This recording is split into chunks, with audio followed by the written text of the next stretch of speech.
দিনাজপুরের পাশাপাশি দেশের আরও কয়েকটি জেলায় সোমবার খাল খনন কর্মসূচি শুরু হয়েছে। প্রথম পর্যায়ে 54টি জেলায় চলবে এই কার্যক্রম। হ্যাসেল ফ্রি জীবনের smart companion Walton home and kitchen appliance.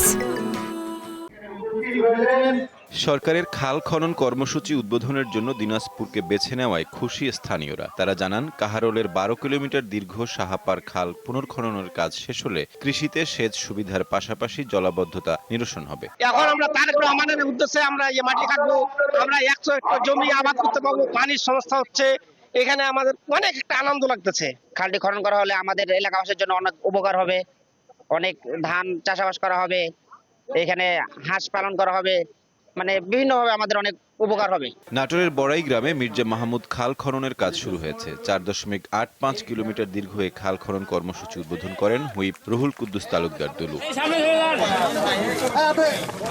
পিরোজপুরের ভান্ডারিয়া উপজেলার ভুবনেশ্বর ব্রিজ সংলগ্ন মোল্লার খাল পুনর্খনন করা হচ্ছে। এটি উদ্বোধন করেন গৃহায়ন ও গণপূর্ত প্রতিমন্ত্রী আহমদ সোহেল মঞ্জুর। শরীয়তপুরের গোসাইরহাটে খনন করা হচ্ছে 14 কিলোমিটার দীর্ঘ পখমসার খাল। হুইপ মিয়া নুরুদ্দিন আহমেদ অপু এ কাজ উদ্বোধন করেন। নরসিংদীর মনোহরদী উপজেলার কাচিকাটা মির্জাপুর গ্রামের মহিষাখালী খাল খনন উদ্বোধন করেন সংসদ সদস্য আব্দুল মঈন খান। ব্রাহ্মণবাড়িয়ার বিজয়নগর উপজেলার বোয়ালিয়া খাল পুনর্খনন কাজ উদ্বোধন করেছেন পরিকল্পনা প্রতিমন্ত্রী জোনায়েদ সাকি। মাগুরায় খাল খনন কার্যক্রম শুরু হয়েছে। সোমবার এ কাজ উদ্বোধন করেন সংস্কৃতি মন্ত্রী নিতাই রায়চৌধুরী।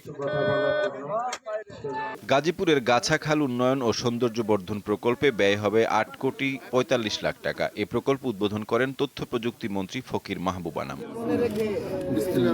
টাঙ্গাইলের গোপালপুর উপজেলার গোলাবাড়ি এলাকায় রাজখাল খনন প্রকল্প উদ্বোধন করেন মৎস্য ও প্রাণী সম্পদ প্রতিমন্ত্রী সুলতান সালাউদ্দিন টুকু। সাইফুর রহমান শিশির, দীপ্ত বার্তা কক্ষ।